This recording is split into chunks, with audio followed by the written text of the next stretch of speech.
ओम शांति। राजयोग का अभ्यास गृहस्थ जीवन में रहते हुए कमल पुष्प समान, कीचड़ में रहते भी कमल पुष्प अपनी पवित्रता को, अपने न्यारेपन और प्यारेपन को बनाए रखता है।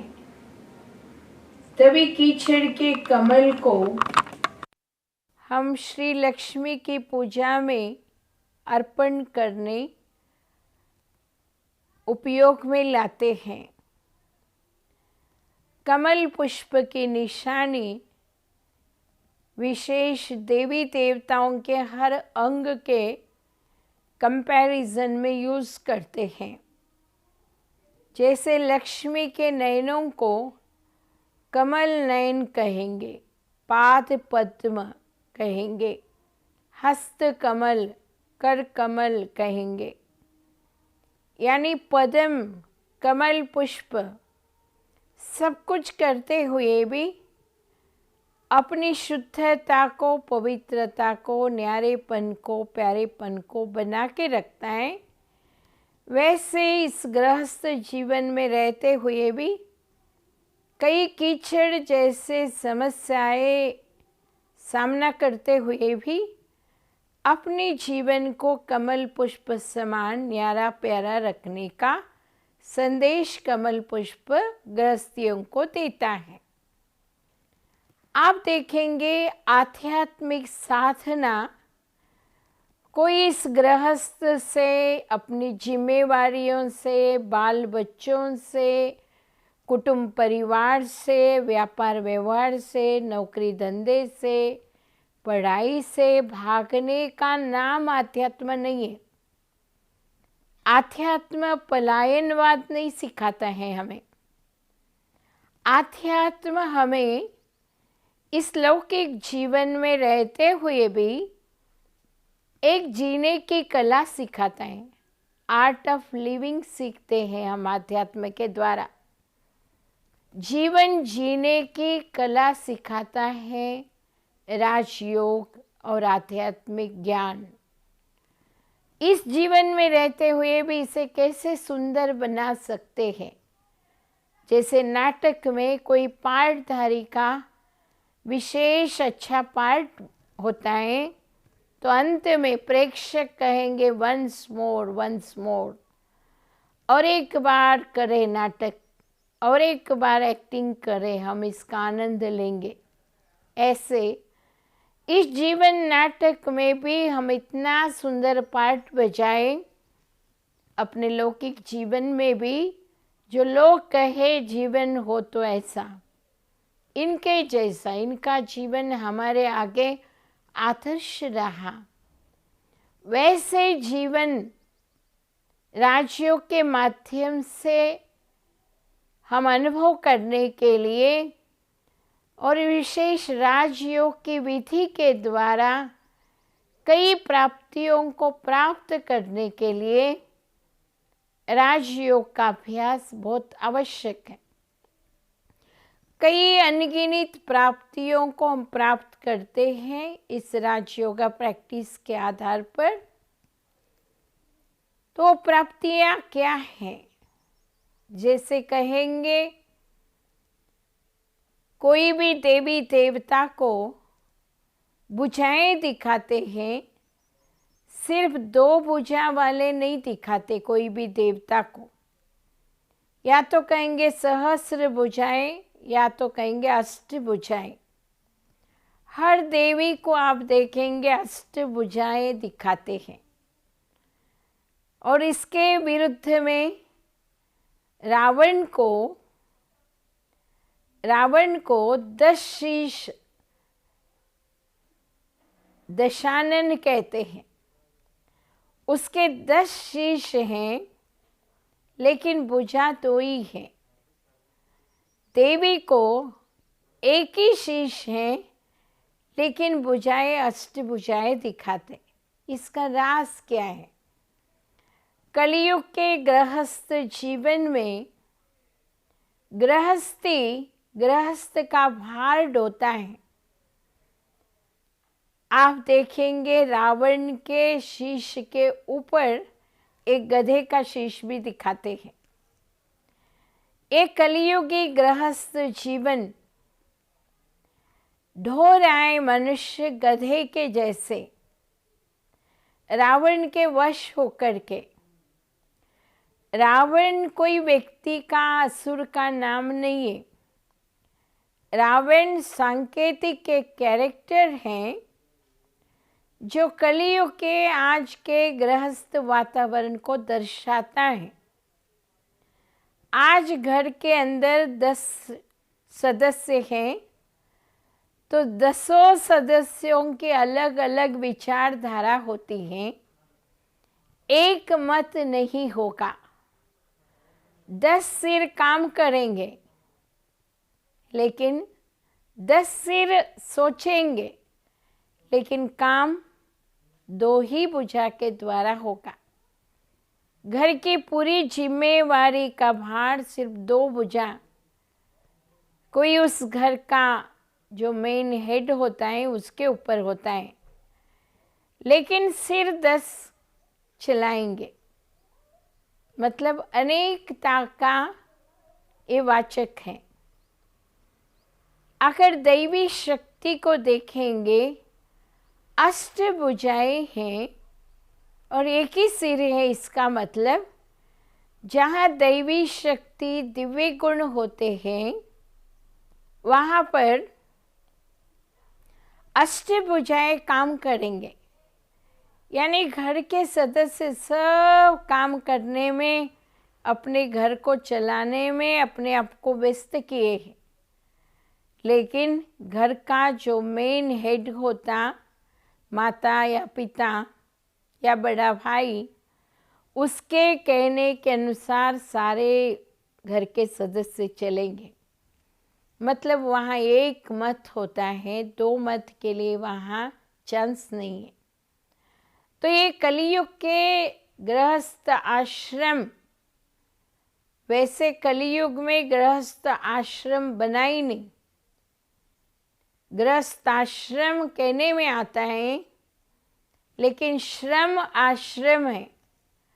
हर एक जीवी श्रम करता है, लेकिन वहाँ आश्रम का माहौल नहीं है। लेकिन राजयोग के साधना के द्वारा एक आश्रम का पवित्र शांत वातावरण हम निर्माण कर सकते हैं। इसीलिए गृहस्थ आश्रम कहा गया। सब उस जीवन का आनंद लेते हैं। तो गृहस्थ को आश्रम बनाने के लिए उस परिवार कौटुंबिक जीवन में अनेक शक्तियों का होना आवश्यक है। वैसे सर्व शक्तियों के प्रतीक में हम 8 शक्तियों को यहाँ विवरण करेंगे। 8 शक्तियों के आधार से अपने गृहस्थ को बहुत सुंदर मंदिर जैसा माहौल बना सकते हम। हर एक व्यक्ति को अपने आप में, परिवारजनों के साथ, कोई संस्था के साथ, समाज में, इन सभी गुण शक्ति के रूप में जब धारण होंगे, तभी वो जीवन में बैलेंस रखते हुए जीवन का आनंद ले सकेगा। हम देखते हैं आज कलयुग में बहुत विस्तार में जा रहे लोग। एक एक घटना जो घटती है, पास्ट इज पास्ट कह के उसको फुल स्टॉप नहीं लगाते, ब्रेक नहीं लगाते हैं। उस बात को खींचते हुए आगे चले जाते हैं। लेकिन विस्तार को अगर संकीर्ण करने की शक्ति होंगी तो बहुत कुछ हमारे मानसिक ऊर्जा, वाणी की शक्ति, समय की शक्ति, श्वास की शक्ति, सबकी हम बचत करेंगे। तो विशेष करके विस्तार को संकीर्ण करने की शक्ति। आप कोई भी मंदिर में जाएंगे तो मंदिर के सामने प्रवेश द्वार पर विशेष एक कछुआ दिखाते हैं पत्थर में। कछुआ क्या इशारा दे रहा है, क्या संकेत दे रहा है हमें?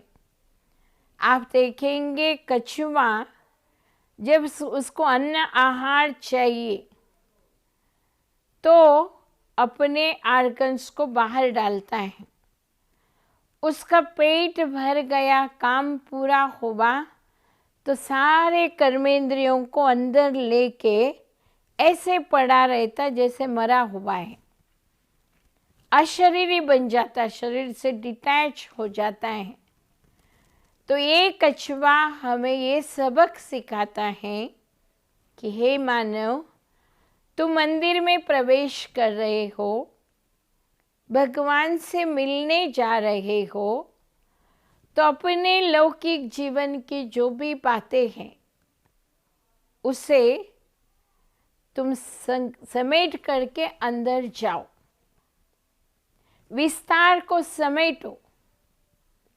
हम देखते हैं हमारे पैर में पहनने वाला कोई भी चप्पल होता है, शूज होते हैं, कितने भी महंगे क्यों न हो, हम मंदिर के अंदर नहीं ले जा सकते, मंदिर के बाहर ही कतार में छोड़ देते हैं, क्योंकि वो चमड़ी का बना हुआ रहता। ऐसे ये शरीर भी चमड़ी का बना हुआ है, चमड़ी से ढका हुआ है अस्थि पंजर के ऊपर। तो हम जब मंदिर में भगवान के आगे जा रहे, हाथ जोड़ रहे हैं, तो इस शरीर का भान, चमड़ी का भान बाहर ही छोड़ करके जाए, अपने लौकिक जीवन का जो भी विस्तार है उसको संकीर्ण करके जाए, विस्तार को। ये हमें कछुआ सबक सिखा रहा है कि मेरे जैसे तुम भी अपने भौतिक कर्मेंद्रियों को समेट करके परमात्मा की ओर जाओ। इस कलयुग की दुनिया से मर करके जाओ। पद, प्रतिष्ठा, पैसा, कोई भी लौकिक चीज, लौकिक पोसेशंस हमें याद नहीं आनी चाहिए कि मैं बहुत बड़ा ऑफिसर हूँ, बहुत बड़ा सेठ हूँ, बहुत बड़ा मिनिस्टर हूँ, बहुत पढ़ा लिखा हूँ, बुद्धिजीवी हूँ, मेरे जैसा श्रीमंत इस शहर में कोई नहीं, मेरे जैसा रूपवान, बुद्धिवान, बलवान, शक्तिवान कोई नहीं। ये सभी देह से संबंधित बातें हैं। वो देह से संबंधित बातों को वहीं छोड़ करके हम भगवान के पास जाए, विस्तार को संकीर्ण करके हम आगे बढ़े। एक कछुआ हमें सबक सिखा रहा है कि हे मानव, तुम जब भगवान के पास जाते हो तो आत्मा बन के जाओ, आत्म दर्शन के लिए, आत्म कल्याण के लिए, आत्म अनुभूति के लिए जाओ। जो भी भौतिक उपलब्धियां हैं उन उपलब्धियों को बाहर रख करके तुम अंदर जाओ। ये सबक सिखाता है, क्योंकि मनुष्य भगवान के पास जाएगा तो भी लौकिक बना भूल नहीं सकता है, लेकिन वो हमें सबक सिखा रहा है कि तू हे मानव, ये सब चीज़ों से दूर होकर के तुम जाओ। तो ये है प्रथम शक्ति जो गृहस्थ जीवन में रहते हुए भी अपने अंदर धारण करने की आवश्यकता है। पावर टू पैकअप, समेटने की शक्ति। चलो यात्रा पर निकलते हैं 8 दिन के लिए, 15 दिन के लिए, तो हम क्या करते हैं? एक पेटी, पहले जमाने में बिस्तरा लेके जाते थे। एक पेटी के अंदर कोशिश ये रहता सब कुछ हम समेट लेवे 8 दिन के लिए जो भी आवश्यक है। जैसे कहा जाता लेस लगेज मोर कंफर्ट, जितना लगेज कम रहेगा उतना कंफर्टेबल जर्नी कर सकेंगे। ऐसे इस जीवन रूपी यात्रा में भी लेस लगेज मोर कंफर्ट, अपनी बुद्धि के ऊपर भी ज़्यादा भार बोझ नहीं चढ़ाए। हम जो भी है उसको समेट ले, समेट करके ये अनंत की यात्रा, रूहानी यात्रा, आध्यात्मिक यात्रा चालू रखे। बहुत विस्तार में बुद्धि को फंसने न दे। ये हमें सबक सीखने को मिलती है, तभी इस संसार सागर में भौतिकता और आध्यात्मिकता के बीच हम बैलेंस बना के रख सकते हैं। चित्र में भी आप देखेंगे प्रकृति भी हमें सबक सिखा रही है। एक बालक पत्थर फेंक रहा है आम के वृक्ष को, फलों से लदा हुआ आम का वृक्ष है। वो बालक आम की आश से पत्थर फेंक रहा है, लेकिन प्रकृति हमें सबक सिखाती है, पत्थर फेंकने वाला अपकारी के ऊपर भी तुम उपकार करो, सहन शक्ति धारण करो। वो मारता है, उसके बजाय तुम पत्थर नहीं मारो, उसके रिटर्न में उसको फल दो। देखिए पेड़ पौधे प्रकृति भी हमें पाठ सिखा रहे, शिक्षा दे रहे कि अपकारी के ऊपर भी उपकार करो, सहन शक्ति को अपनाओ। तो समाने की शक्ति में नदियां बहते हैं,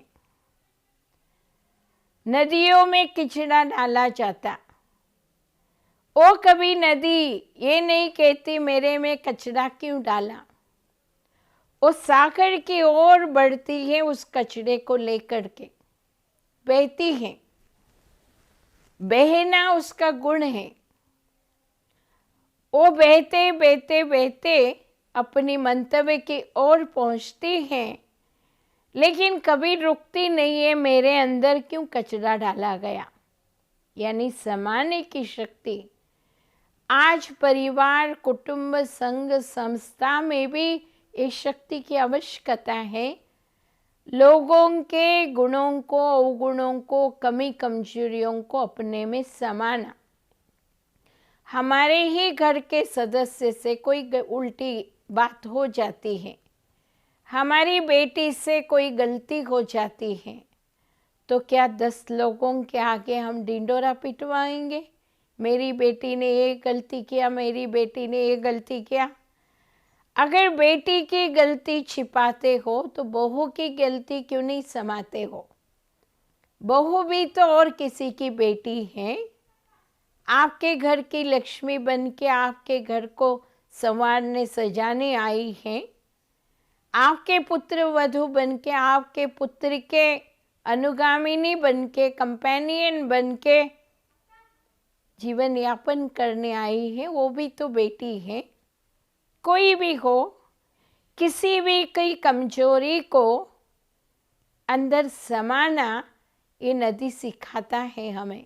समाने की शक्ति बहुत आवश्यक है राजयोगी जीवन व्यतीत करने के लिए।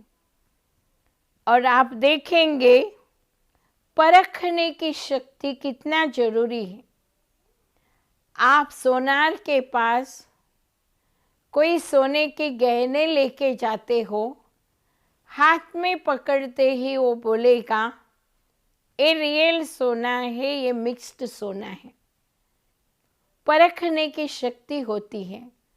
डायमंड देंगे, वो कहेगा रियल डायमंड है, ये नकली डायमंड है, क्योंकि परखने की शक्ति है। तो जीवन में आपके आगे भी कई परिस्थितियां ऐसे आएंगे, राइट रॉन्ग परखने की जरूरत होगी आपको। उस टाइम अगर परख नहीं सकेंगे आप, तो धोखा खाएंगे। पड़ोसी के घर में उसके पति को हार्ट अटैक आया। पत्नी रोने लगी, चिल्लाने लगी। आप सोचिए, जिसको हार्ट अटैक आया उसके लिए क्या करनी है? उसके हार्ट को प्रेशर डालना है, खिड़की दरवाज़ा खोलना है, डॉक्टर को फ़ोन करना है, एम्बुलेंस का इंतज़ाम करना है। वो माता सब कुछ भूल गई। सब भूल करके उसने रोना चिल्लाना शुरू किया। तो और 4 वर्ष रहने वाला हार्ट अटैक वाला व्यक्ति और पत्नी की दशा देख करके घबराएगा और पहले हार्ट अटैक में शरीर छोड़ेगा। लेकिन अगर वो भगवान से लगन लगाती, उसको टचिंग जरूर होती, एम्बुलेंस बुलाओ, जल्दी डॉक्टर के पास ले जाओ, तुरंत जो इंजेक्शन दवाई करनी है वो करो। ऐसे निर्णय शक्ति बहुत आवश्यक है। पावर टू फेस, जीवन में सामना करने की शक्ति बहुत आवश्यक है। देखिए, कई घटनाओं में सामना करना पड़ता है मनुष्य को। बीमारी में उसको दुख दर्द सहन करना पड़ेगा, सामना करना पड़ेगा।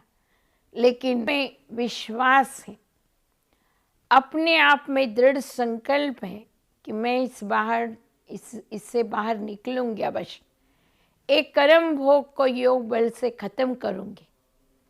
अगर अंदर निश्चय, नशा, दृढ़ संकल्प है तो उस बीमारी से भी वो कर्म भोग से मुक्त होके बाहर आएंगे। और मृत्यु, अपने परिजनों की मृत्यु का मन के ऊपर बहुत धक्का लगता है मनुष्य को। लेकिन जो ज्ञानी पुरुष हैं, आध्यात्मवादी हैं, उसके लिए पता है मृत्यु एक परिवर्तन की क्रिया है जीवन में। जैसे जन्म अनिवार्य है, वैसे मृत्यु भी अनिवार्य है। जीवन के 2 घटनाएं हैं, इनको समचित्त से स्वीकार करना चाहिए। कहा जाता जीवन क्या है? Death is definite, life is accidental. जीवन आकस्मिक है और मृत्यु निश्चित है। लेकिन अज्ञानी मानव इसको उल्टा करके समझ के बैठा है कि जीवन निश्चित है, मृत्यु अनिश्चित है। लेकिन नहीं, डेथ डेफिनेट है, मृत्यु निश्चित है, जीवन आकस्मिक है। इसीलिए इसे सहर्ष ज्ञान युक्त तरीके से स्वीकार करने की शक्ति, पावर टू फेस, सामना करने की शक्ति हमें जीवन में बहुत मदद देती है। जो अज्ञानी है वो कहेंगे ये क्या रो नहीं रहे हैं, भूख हड़ताल नहीं कर रहे हैं, ये तो सामान्य रह रहे हैं। वो ज्ञानी के लक्षण हैं। जो आत्मा गई है उसको भी योगदान, शांति का दान देंगे। आध्यात्मवादी अपनी आध्यात्मिक साधना के द्वारा गई हुई आत्मा को भी शक्ति प्रदान करेंगे। ऐसे हम देखते हैं सामना करने की शक्ति, क्योंकि आत्मा ज्योति अमर है, उसके लिए तो मृत्यु नहीं। ये पुराना वस्त्र छोड़ेगा, फिर नया वस्त्र धारण करेगा, जिसको जन्म कहेंगे। इस सत्य को जो ज्ञानी जानता है वो मृत्यु को भी समचित से स्वीकार करते आगे बढ़ता है। वैसे ही सहयोग की शक्ति, कोई भी कार्य करने के लिए संगठन में सहयोग की शक्ति आवश्यक है। जैसे कहते हैं, सब मिल करके उंगली से गोवर्धन पर्वत को उठाया। कोई गोवर्धन पर्वत को उंगली से कैसे उठा सकते? ये गायन क्या है? सभी मिल जाएंगे, मिल करके एकता से काम करेंगे तो कोई भी काम भारी नहीं पड़ेगा। दुख हो या सुख, जन्म हो या मरण, कोई की खुशी की बात हो, गम की बात हो, सब घर के सदस्य मिल करके सामना करते हैं तो दुख दर्द बंट जाता है। एक व्यक्ति दुखी होने के बजाय सब बांट लेंगे तो हल्का हो जाएगा। इसीलिए बड़ों ने प्रथा बनाई, सुख में नहीं तो कम से कम दुख में तो सब मिल के आचरण करो। जैसे मृत्यु के बाद हम देखते 13 दिन सब मिल कर के आचरण क्यों करते? क्योंकि दुख को डाइल्यूट करना चाहते हैं, उसके प्रमाण को उतारना चाहते हैं। ये सिस्टम बना हुआ है। तो गोवर्धन पर्वत को उठाया, इसका मतलब कितना भी बड़ा महान कार्य हो, पहाड़ जितनी समस्या हो, उसको सबकी उंगली देना, अर्थात पहले मनसा का सहयोग देना।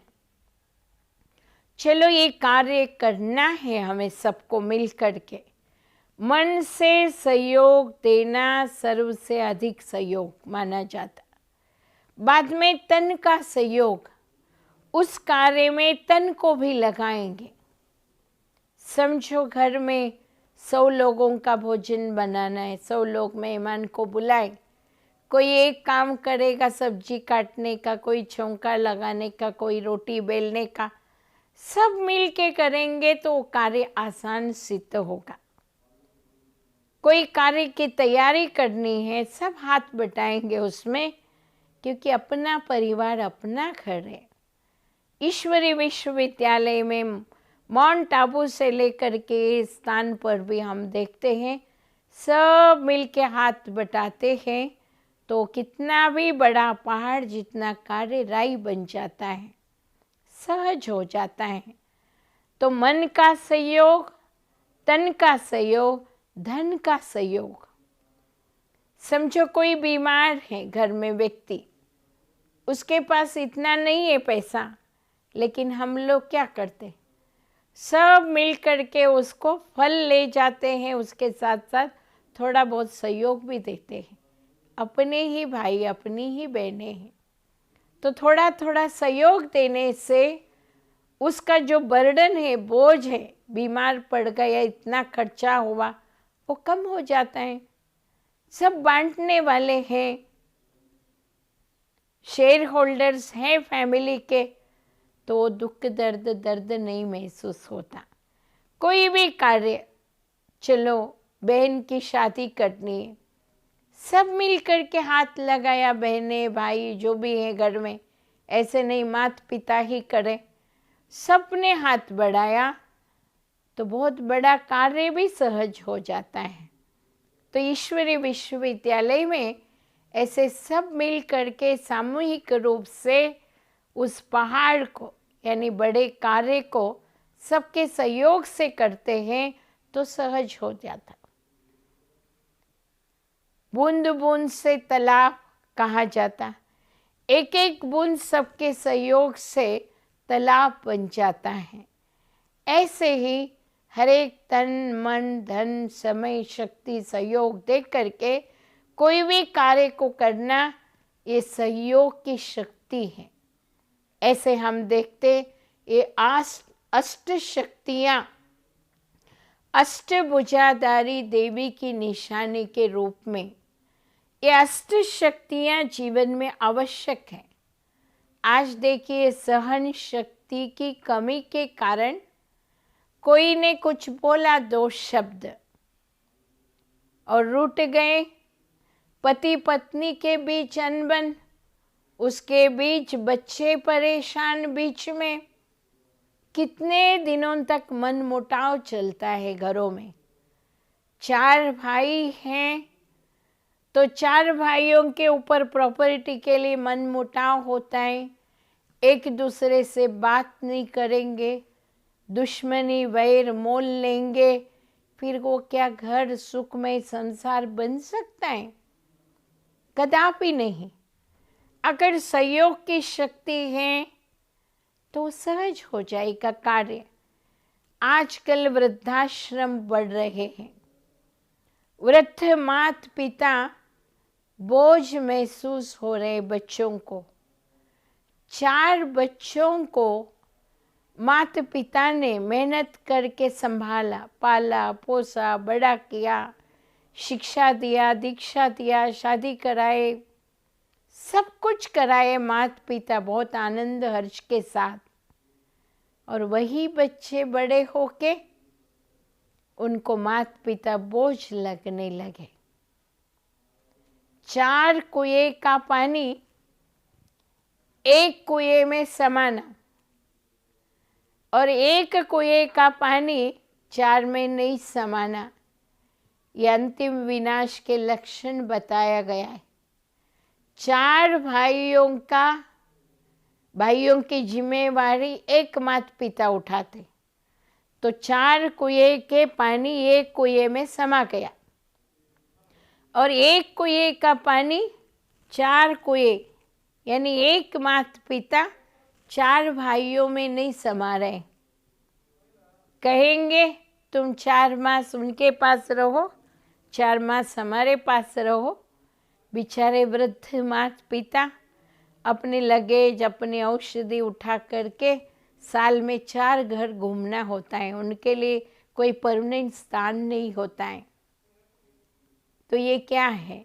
कलयुग के अंतिम विनाश के ये लक्षण है जो माँ बाप बोझ अनुभव कर रहे बच्चे, इसीलिए वृद्धाश्रम बढ़ रहे हैं। बढ़ते हुए वृद्धाश्रम हमें ये सूचना दे रहे हैं कि अष्ट शक्तियों की कमी है मानव तेरे में है।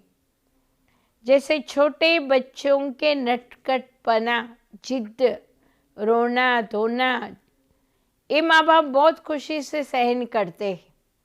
वही माँ बाप जब बुजुर्ग होते हैं, थोड़ा जिद करते हैं वृद्धावस्था में, तो बच्चे सहन नहीं कर सकते, कहते इनका कौन करना, तो वृद्धाश्रम में दाखिलात करते हैं।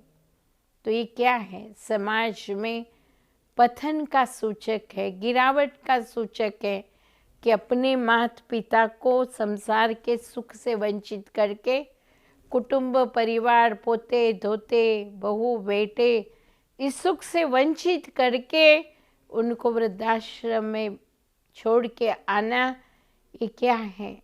चरित्रहीनता का, इस समाज के स्वार्थ का एक मुखड़ा देखने को मिलता है। इसीलिए अष्ट शक्तियों को धारण करना आज के कुटुंब परिवार में बहुत आवश्यक है। तो अष्ट शक्तियों की प्राप्ति राजयोग से सहज होता है। सहन करने की शक्ति, देखिए थोड़ा सहन करने से आपको एक उज्जवल भविष्य में मिलेगा। सहन करने से आप महान बनेंगे। सहनशील कहा जाता है। सहन को शील के साथ क्यों जोड़ा गया? शील यानी शुद्धता, पवित्रता। जिनके अंदर पवित्रता के, शुद्धि के संस्कार हैं, उनमें सहन करने की भी ताकत होती है। तो वो सहनशील बनने के लिए और अष्ट शक्तियों को धारण करने के लिए राजयोग का अभ्यास मदद करता है। राजयोग के अभ्यास से शनै शनै अपने जीवन में सारे अष्ट शक्तियों की धारणा होती है। अष्ट शक्ति के आधार से एक संपूर्ण व्यक्तित्व का निर्माण होता है, व्यक्तित्व विकसित होता है, एक आदर्श व्यक्तित्व के धनी बनते हैं। इस समाज में व्यक्ति विशेष बनकर के अपनी जीवन यात्रा को सफल बनाता, अपने कुटुंब परिवार के सदस्यों को भी सुख से जीने के लिए मदद करता है, उनको भी जीवन सार्थकता का अनुभव करने के लिए प्रेरणा शक्ति बन के रहता है। इसीलिए राजयोग का हम अभ्यास करें और अपने गृहस्थ जीवन में इन शक्तियों को हम अपनाने की कोशिश करें। अपनाने से जो खुशी मिलती है, शक्ति मिलती है, वही जीवन के सफलता का आधार बनता है। जीवन के अंतिम स्टेज में खड़े होकर के पूरे जीवन को विजुलाइज करेंगे, देखेंगे, तो आपको खुशी होगी किन किन परिस्थितियों में आपने कैसे अपने जीवन को बिताया, कैसे सामना किया, कैसे सहन किया। जिन परिस्थितियों में सहन करने की आवश्यकता है वहाँ सामना करने की शक्ति का उपयोग नहीं करें। जहाँ सामना करना है वहाँ सहन न करें। जैसे ताले होते हैं, चाबियाँ होते हैं, कोई भी चाबी से कोई भी ताले को नहीं खोल सकते। जिस चाबी जिस ताले को लगती उसी से खुलती है। ऐसे परिस्थितियाँ 1000 प्रकार से आएंगे। उस परिस्थिति को किस शक्ति की आवश्यकता है? अष्ट शक्तियों में से, वो अष्ट शक्तियों में से जिस शक्ति की जहाँ आवश्यकता है वहाँ ही प्रयोग करे उस शक्ति का। वो राजयोग मदद करता है। समझो रात्रि को चोर आ गया आपके घर में, आप तभी सामना करने की शक्ति यूज करेंगे, तलवार पकड़ेंगे, बंदूक पकड़ेंगे, कोई लाठी पकड़ेंगे, तो आपके जीव को धोखा हो सकता है, प्राण हानि हो सकता है। उस घड़ी क्या करूं मैं? युक्ति चाहिए उस घड़ी सामना करने की शक्ति। युक्ति क्या अपनाए? वो सोच, वो आइडिया आपके मन में तभी आएगा जब परमात्मा से आपका बुद्धि रूपी कांटा सीधा लगा हुआ है। इसीलिए राजयोग के माध्यम से अष्ट शक्तियों की प्राप्ति जीवन में सहज होगी और उस प्राप्ति के आधार से राजयोग के माध्यम से जीवन में अनेक सिद्धियों को आप प्राप्त करेंगे। ऐसे योग की सिद्धि के धनी आप सभी बनेंगे, यही विश्वास रखते हुए ओम शांति।